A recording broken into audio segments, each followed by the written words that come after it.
எல்லாருக்கும் வணக்கம். சார், எங்கள் வீட்டில் எப்பயுமே கரையான் தொல்லை இருக்குது. நிலை, கதவு, ஜன்னல் எல்லா இடத்துலையும் கரையாக இருக்குது. நாங்களும் கரையான் மருந்து அடிச்சிட்டோம். என்ன சார் பண்ணுறது அப்படின்னா, நீங்கள் என்ன பண்ணியிருப்பீங்கன்னா, கரையான் மருந்தை வெளிப்பக்கம் அடிச்சிருப்பீங்க. அதே இது நிலை பின்பக்கம் வச்சுருக்க மாட்டீங்க. ஸோ இதை எப்படி, ஒரே ஒரு ரீசன் என்னென்னா, ஒன்று சைடில் ஹோல் போட்டு நம்ம உள்ளே ஸ்ப்ரே பண்ணணும்.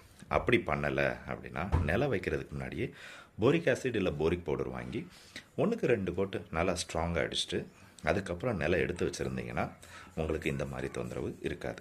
ஸோ போரிக் ஆசிட், போரிக் பவுடரை எப்பயுமே வாங்கி அப்ளை பண்ணுங்கள்.